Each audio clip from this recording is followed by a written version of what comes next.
partir de ahora daremos comienzo con la clase número 6 de Mateo. La palabra a estudiar hoy es el capítulo 7. La escena del capítulo 7 de Mateo es camino correcto. Primero, no juzgues. Versículo 1 y 2. Segundo, saca la viga de tu ojo. Versículo 3 al 5. Tercero, entrega lo santo a lo que es santo. Versículo 6. Cuarto, pidan, busquen, llamen. Versículo 7 al 11. 5. Sean buenos con otros. Versículo 12. Sexto, camino de vida, camino de muerte. Versículo 13 al 14. Séptimo, cuídense de los falsos profetas. Versículo 15 al 20. Octavo, requisito para entrar al reino del cielo. 21 al 23. Noveno, parábola del edificio. Versículo 24 al 27. Décimo, enseñanza de Jesús. Versículo 28 al 29. Versículo 1 y 2. No juzguen a nadie para que nadie los juzgue a ustedes, porque tal como juzguen se les juzgará, y con la medida que midan a otros se les medirá a ustedes. Amén.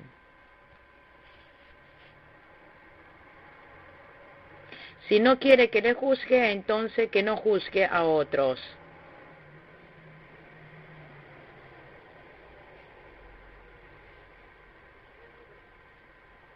Esto es, si no quiere ser juzgado por Dios, que no juzgue a otros.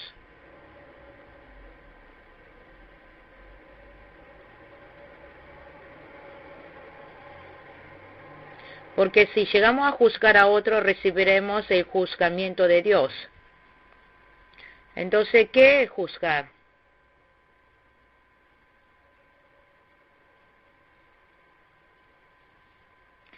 Juzgar es condenar a otros, juzgar y calumniar.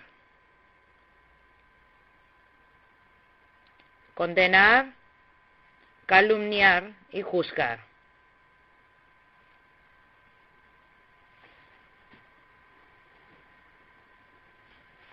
Esto es que se ponga en el lugar de Dios y juzgue sin misericordia.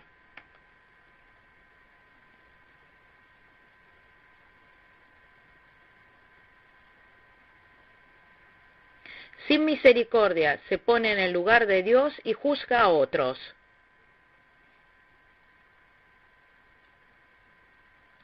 Nosotros debemos tener misericordia, perdonar y amar.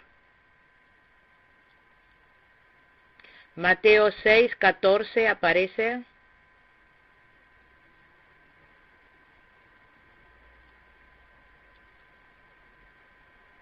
Y dice en Santiago 2:13, porque habrá un juicio sin compasión para el que actúe sin compasión.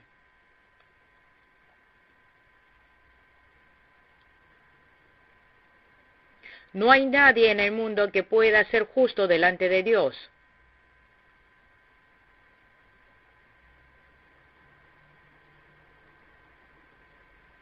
Nosotros tampoco tenemos ninguna justicia para demostrar a Dios. Nosotros vivimos por el perdón y la misericordia de Dios. Nosotros somos esas personas que se ha endeudado 10.000 talentos.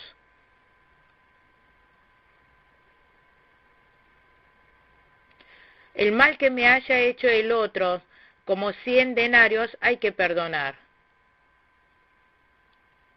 Nosotros debemos amar a la persona, pero odiar al pecado. Odiar al pecado, pero amar al hombre.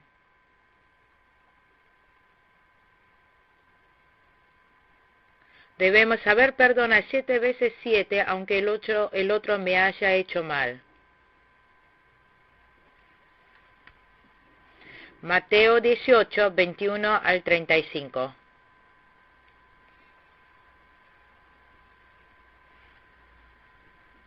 Porque con la medida que midan a otros se le medirá a ustedes.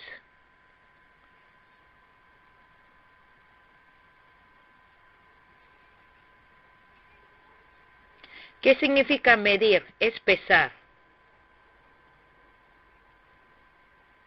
Es medir, es pesar el carácter y el corazón de la otra persona.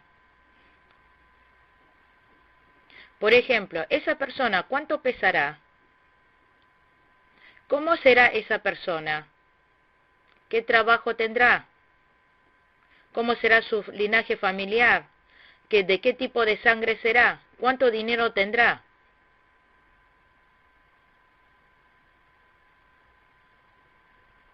Y medimos a otra persona con lo exterior, pesamos con las características externas. Nosotros no debemos preguntar por su pasado y olvidar su pasado. Debemos perdonar y amar.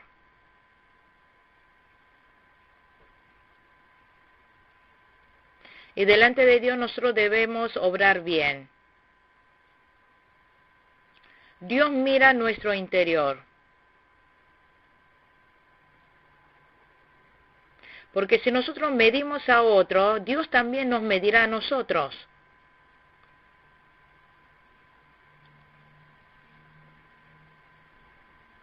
Por eso nosotros no debemos hacer mal al otro y saber que somos débiles.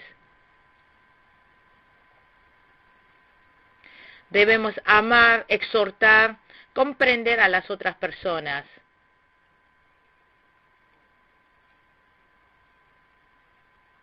Si un hermano ha hecho mal, hay que tener misericordia, perdonar y recibirlo tal cual es. Debemos odiar al pecado, pero amar al hombre. Versículo 3 al 5.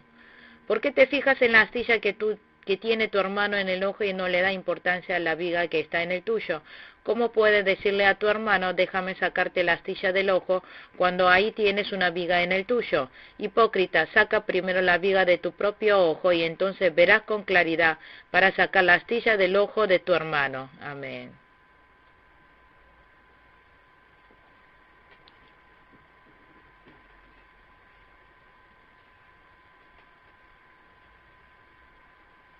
No hay que mirar la astilla que tiene el hermano, sino la viga que uno tiene.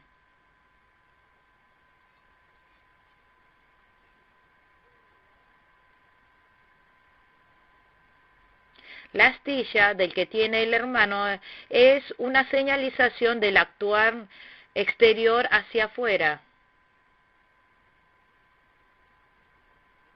De lo que el otro muestre por fuera de lo que está haciendo mal, esa es la astilla.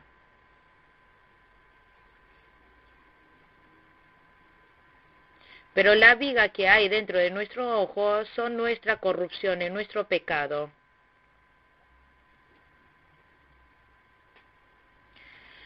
Este pecado, esta corrupción no se ven ante los ojos, pero está escondido dentro de nuestro corazón. Y dentro de nuestro corazón hay una viga tan grande, muy grande, que es el pecado.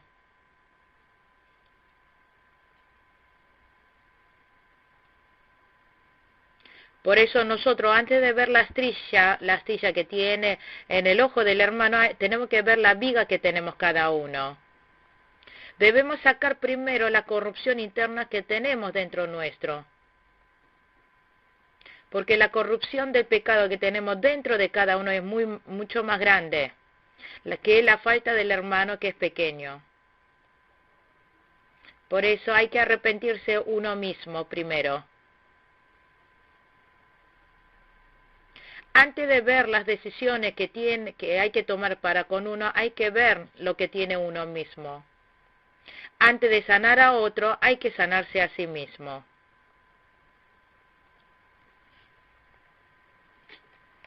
Pablo confesó que era el pecador entre los pecadores. Por eso debemos siempre arrepentirnos de nuestros pecados que tenemos cada uno. En el interior de cada persona tenemos variedad de pecados. está lleno de maldad. Marcos 7, 21 al 23.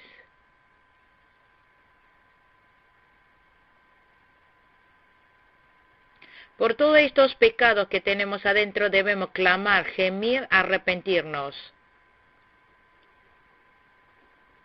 Debemos clamar ante Dios para sacar esa viga que tenemos cada uno.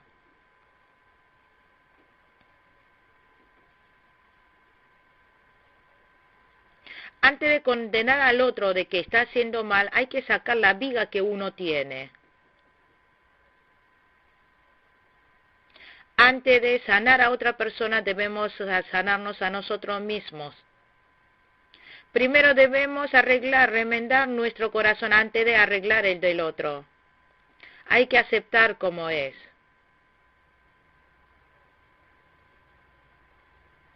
Debemos aceptarnos uno mismo, entonces podemos ayudar a arreglar a otros. Versículo 6. No den lo sagrado a los perros, no sea que se vuelvan contra ustedes y lo despedacen, ni echen sus perlas a los cerdos, no sea que las pisoteen. Amén.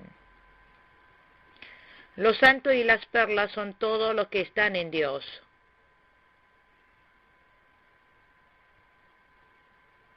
Lo santo es el corazón y el cuerpo de los fieles creyentes. Es el corazón y el cuerpo. Son todo lo que están en Dios. Son santos porque es usado por Dios. El Espíritu Santo vive dentro de nuestro corazón. Y dijo que no le diera esa santidad al perro. La característica del perro es morder y arrancar. Por eso no debemos discutir ni envidiar. No debemos morder ni arrancar. Debemos santificar nuestro corazón. Primera de Corintios 3, 17. Porque si mordemos y nos arrancamos, nos destruimos ambos. Dijo que ni echen sus perlas a los cerdos. Perlas es la voluntad de Dios.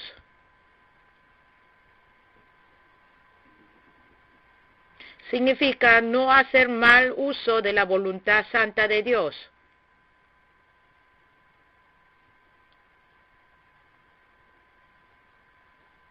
Comprar la perla significa hacer usado nuestro cuerpo para la voluntad de Dios. En lugar de eso, que no lo echen a los cerdos. La característica del cerdo es ser comilón, es materialista, es egoísta. El cerdo, aunque se limpie, vuelve al lugar sucio. Segunda de Pedro 2:22. Por eso no debemos nosotros inclinarnos a ser glotones ni materialistas. Nosotros debemos caminar según la voluntad y la verdad de Dios. Nuestro cuerpo santo debe ser usado para la santidad de Dios. Debe ser usado para seguir la verdad de Dios.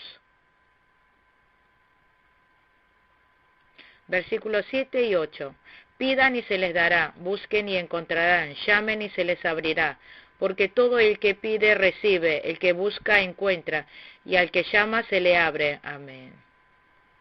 Dijo que pidan, busquen y llamen.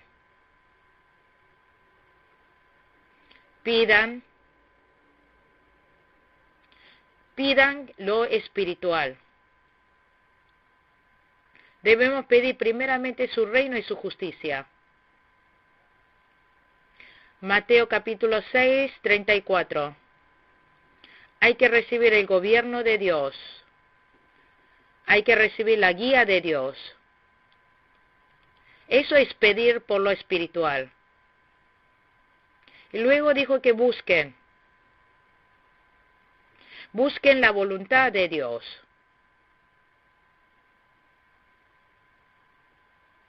Debemos buscar la voluntad de Dios y caminar de esa manera. Sí, y para buscar la voluntad de Dios hay que desechar la codicia. Entonces, ¿cómo podemos buscar la voluntad de Dios? Primeramente, por medio de la palabra de la Biblia podemos encontrar la voluntad de Dios. Segundo, debe estar acorde a los principales orígenes de la palabra. Tiene que estar acorde a las palabras de Dios.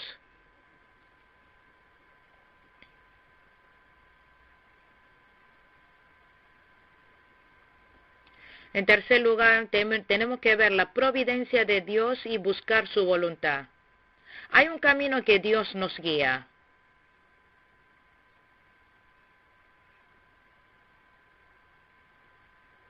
Y por medio de la oración, a través del Espíritu Santo, buscar la voluntad de Dios.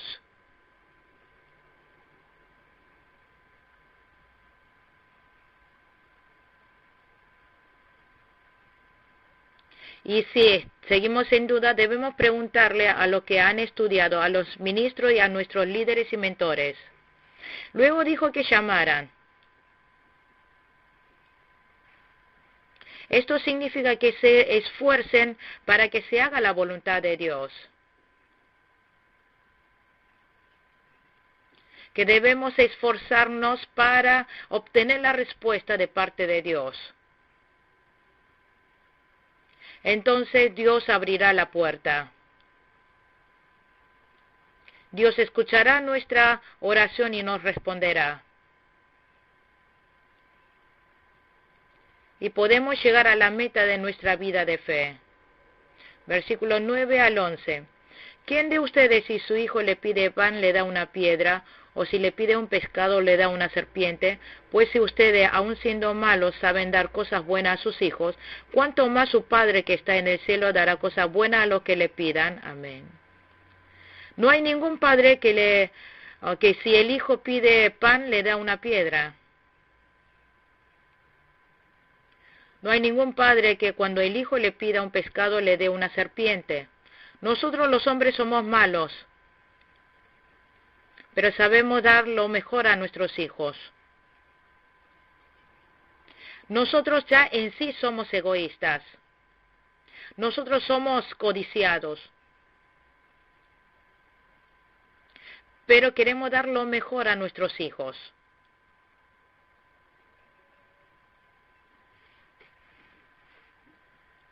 Pero nuestro Dios es absolutamente bueno y es Padre en sí.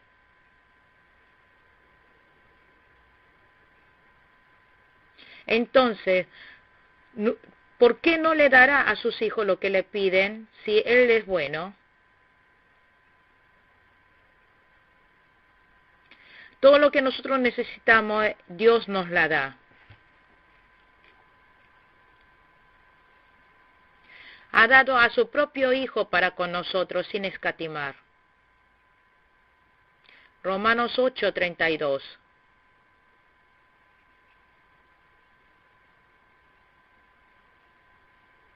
Por eso Dios es un Dios que nos da todo lo que nosotros necesitamos.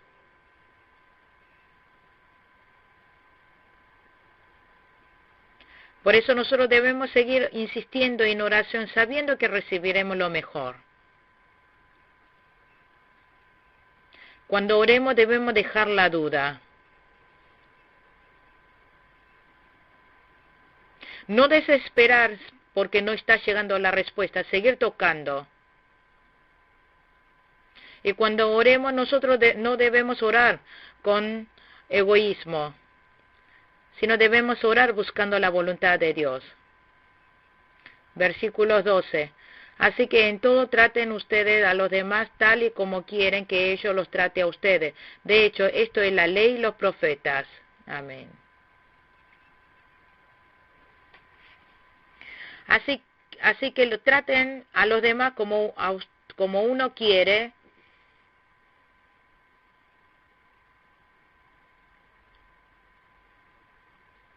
Si uno desea que le trate así como uno quiere, significa que primero así trate al otro.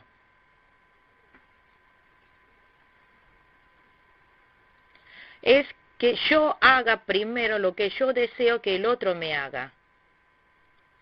primero hacerlo yo. Si deseo que me trate con simpatía, entonces debo tratarlo con simpatía. Si yo quiero que me ame, así tengo que amar yo primero. Si yo quiero que me traiga un vaso de agua, primero le llevo el vaso de agua. Primero debemos amar nosotros. Esto es lo que alegra el corazón de Dios. Antes de buscar la restauración del otro, tenemos que restaurarnos primeramente uno mismo. Primeramente amar y servir al otro. Dijo que esto es la ley y los profetas.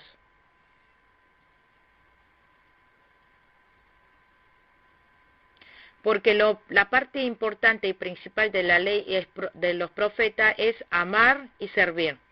Lo importante, lo principal. Eso es amar y servir. Mateo 20, 28.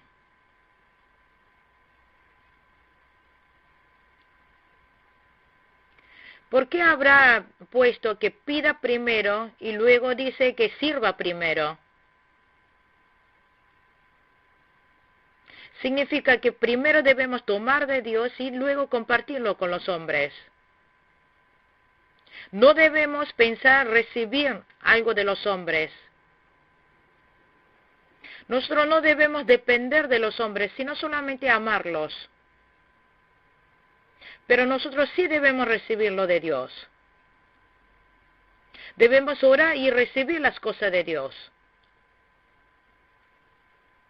Y después de haber recibido las cosas de Dios, debemos compartirlos con los hombres. Versículo 13 y 14. Entren por la puerta estrecha, porque es ancha la puerta y espacioso el camino que conduce a la destrucción, y muchos entran por ella. Pero estrecha es la puerta y angosto el camino que conduce a la vida, y son pocos los que encuentran. Lucas 13, 24. Que se esforzaran para entrar por la puerta angosta. Es difícil y hay que esforzarse a entrar por la puerta angosta. Hay que esforzarse mucho. Pero allí es donde está la vida. Si entra por la puerta angosta obtendrá vida. Pero si va caminando y entra por la puerta ancha, va hacia la muerte. Entonces, ¿qué es el camino ancho? Primero son los que no creen. Pero los que creen son la puerta angosta, el camino estrecho.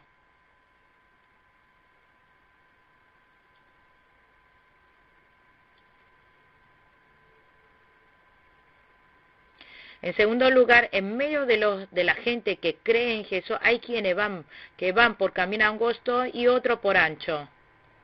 Si no creen, es que van por camino ancho.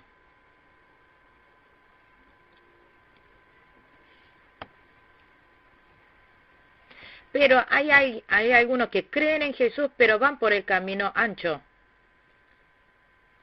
Son los que han desechado la palabra y viven según su codicia. Nosotros debemos creer en Jesús e ir por el camino angosto.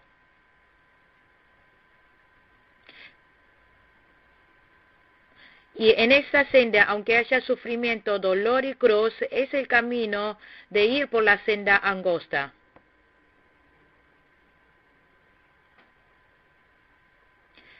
Aunque creamos en Jesús, nosotros debemos ir por el camino angosto.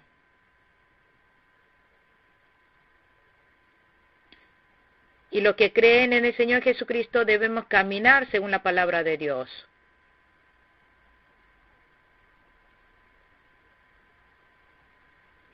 Aún a pesar del sufrimiento y dolor, debemos tomar nuestra cruz e ir por la senda angosta. Este es el camino de la vida. Ese es el camino que nos da vida. Ese es el camino que obtenemos vida eterna. Es el camino para recibir recompensa y galardón de Dios. Bendito es aquel que obedece la palabra de Dios. Versículo 15. Cuídense de los falsos profetas. Vienen a ustedes disfrazados de ovejas, pero por dentro son lobos feroces. Amén. Dijo que se cuidaran de los falsos profetas.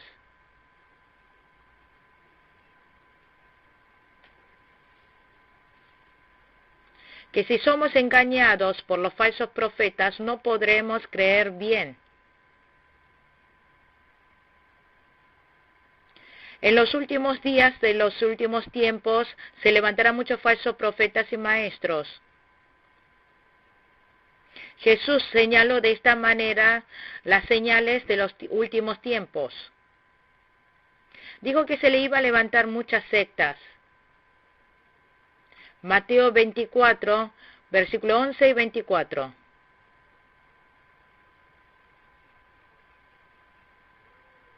En Corea también se ha levantado mucha secta. En China también se levantaron muchas sectas. Nosotros debemos tener cuidado de ellos.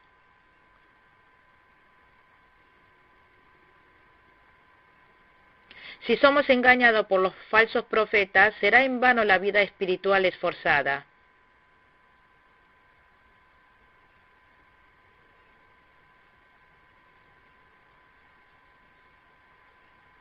Los falsos profetas vienen vestidos de oveja, pero por dentro son lobos. Por fuera vendrán diciendo que son pastores. Vendrán vestidos y diciendo que son profesores de seminarios teológicos. Por fuera vienen en el nombre de la iglesia. Por fuera, externamente, viene en nombre de misioneros. Pero por dentro son lobos.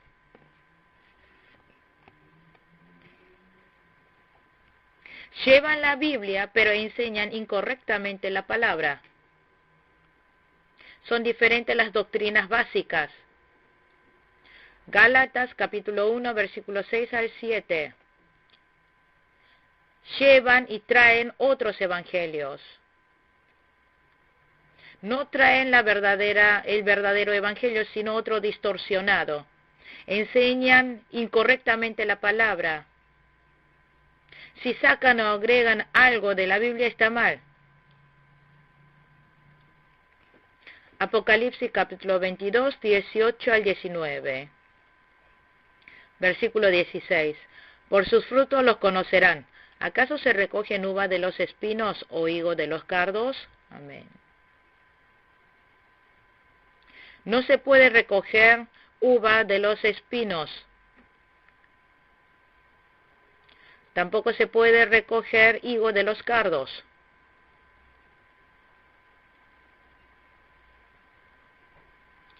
La gente de la secta y falsos profetas no pueden dar buenos frutos.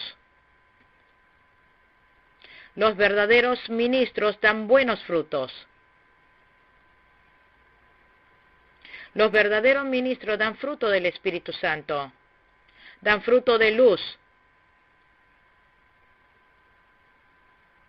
Los verdaderos ministros tienen amor y servicio. Se sacrifican. Pero ¿cómo son los falsos profetas?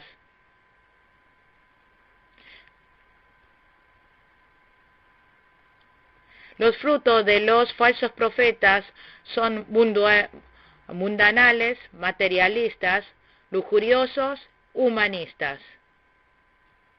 Tienen ambición. Y con eso engañan a las personas. Enseñan equivocadamente la palabra. Lo llevan a estados espiritualistas. Lo da vuelta a la palabra. Los verdaderos ministros traen buenos frutos. Pero los falsos profetas dan malos frutos. Podemos conocerlos a través de sus frutos.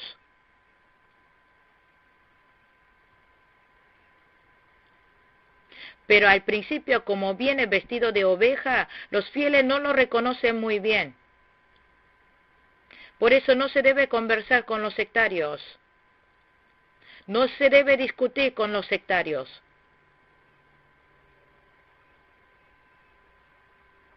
Nosotros debemos ver muy bien sus frutos.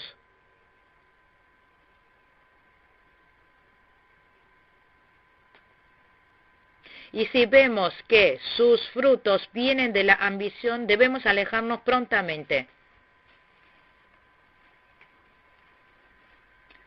Dijo que ni saludaran con los sectarios. Aparece en el libro de Segunda de Juan. Ni saluden con los sectarios. Segunda de Juan, versículo 10.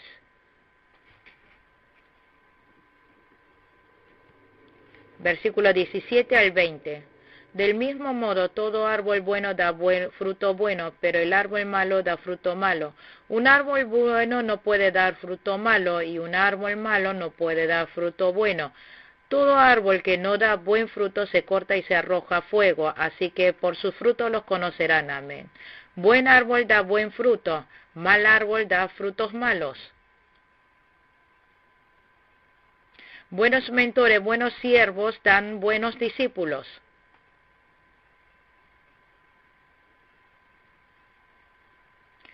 Los mentores sectarios o herejes dan como frutos carnales, mundanales. Versículo 21 al 23. No todo el que me dice Señor, Señor entrará en el reino de los cielos, sino solo el que hace la voluntad de mi Padre que está en el cielo. Muchos me dirán en aquel día, Señor, Señor, ¿no profetizamos en tu nombre y en tu nombre expulsamos demonios e hicimos muchos milagros? Entonces les diré claramente, jamás las conocí, aléjense de mí, hacedores de maldad. Amén. No solo debe decir con labios, Señor, Señor, sino hacer a la voluntad del Padre. ¿Cuál es la voluntad del Padre? Juan capítulo 6, 40.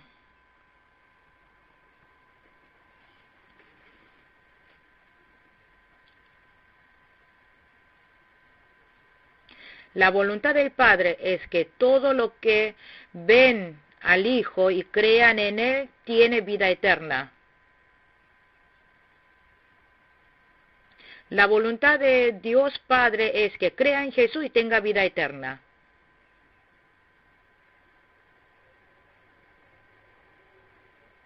Por eso, no debe decir solamente Señor, Señor, sin creer en Jesús. Está bueno decir Señor, Señor, creyendo en Jesús. Pero está mal decir Señor, Señor, sin creer en Jesús. Debemos llamar Señor con fe.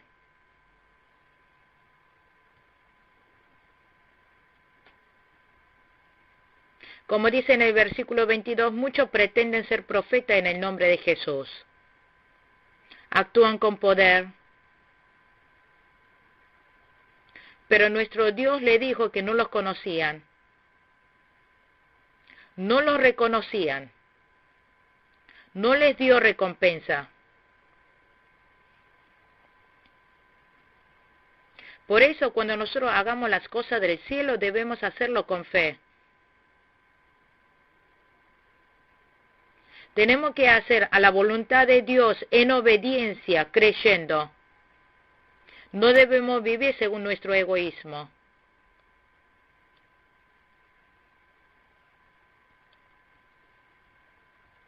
Si ha creído y sigue el camino ministerial, no debe hacerlo para su codicia. Tampoco usar la iglesia como un lugar de trabajo nomás.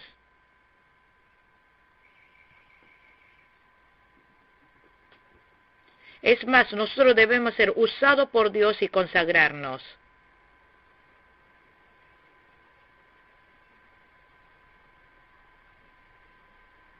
Hay mucha gente que quiere usar la iglesia y el nombre de Jesús para ganar plata y ser famosos. Hay gente que quiere usar las iglesias para ser diputados. Eso está mal.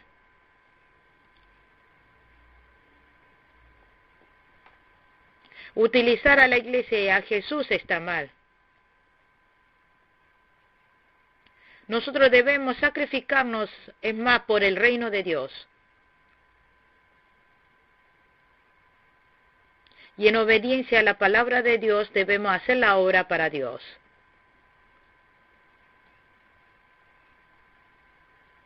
Por eso nosotros debemos obedecer la palabra de la Biblia.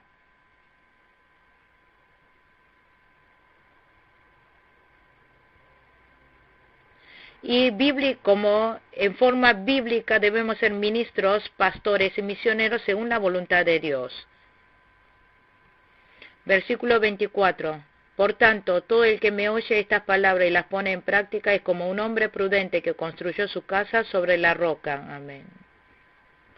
Nosotros debemos escuchar la palabra de Dios y ponerlos en práctica. Versículo 25 al 27. Cayeron las lluvias, crecieron los ríos y soplaron los vientos y azotaron aquella casa. Con todo la casa no se derrumbó porque estaba cimentada sobre la roca. Pero todo el que me oye estas palabras y no las pone en práctica es como un hombre insensato que construyó su casa sobre la arena. Cayeron las lluvias, crecieron los ríos y soplaron los vientos y azotaron aquella casa, y ésta se derrumbó y grande fue su ruina. Hay dos clases de construcciones para la vida de fe. Hay quienes ponen sus cimientos sobre la roca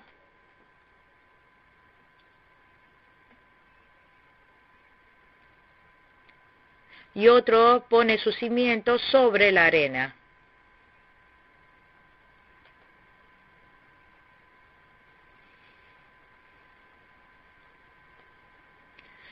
Aquel que construye la casa sobre la arena, cuando venga lluvia, viento, río, esa casa se destruirá.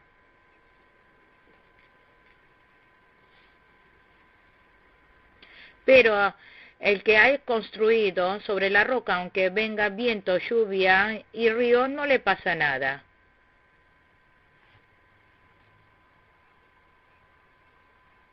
Nosotros debemos construir nuestros cimientos sobre la roca. En el versículo 24 aparece el hombre que construyó sus cimientos sobre la roca.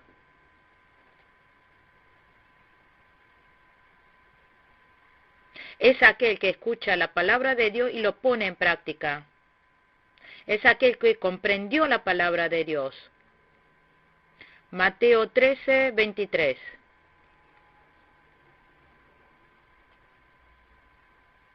Si ha comprendido la palabra de Dios con el corazón, en el espíritu, no hay otra cosa que obedecer. Mateo capítulo 13, 18 al 22. Dice ahí que lloverá, caerá diluvio y viento. Esto señala tribulación, persecución y dificultades. Cuando venga tribulación y persecución, hay quienes permanecen de pie y otros caen. Esto es prueba de fe.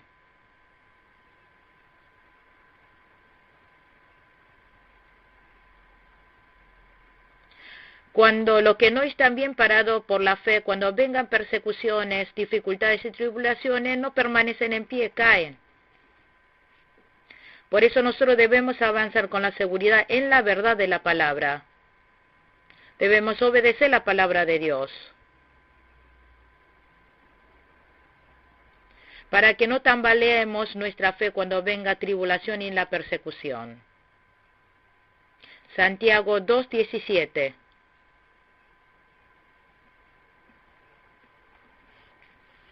Debemos comprender espiritualmente la palabra y que esa palabra se haga vida. Entonces no podemos desechar esa palabra. Debemos considerar más importante la palabra de Dios que nuestra propia vida. Versículos 28 al 29. Cuando Jesús terminó de decir estas cosas, las multitudes se asombraron de su enseñanza, porque les enseñaba con quien tenía autoridad y no como los maestros de la ley. Amén. La enseñanza de Jesús tiene poder y autoridad, porque Jesús es Hijo de Dios, porque enseña practicando la verdad, y también porque predicó con el poder del Espíritu Santo. Hoy día también los ministros, los pastores deben predicar, así como lo hizo con Jesús, seguro de la verdad, comprender la verdad. E importante, tiene que orar mucho y así podrá predicar con el poder del Espíritu Santo. Y lo más importante es, hay que practicar lo que predica. Ir formándose con la palabra y enseñar de esa manera.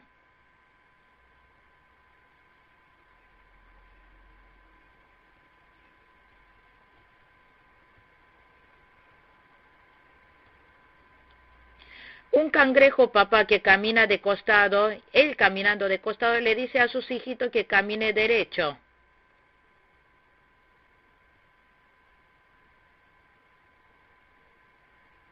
Pero los hijos no comprenden lo que le está diciendo y caminará de igual manera de costado.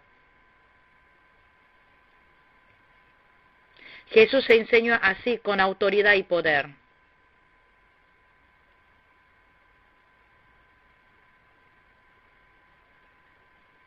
Nosotros también, imitando a Jesús, debemos predicar con poder y autoridad, con poder de Dios. Concluimos aquí la clase número 6 de Mateo. Muchas gracias.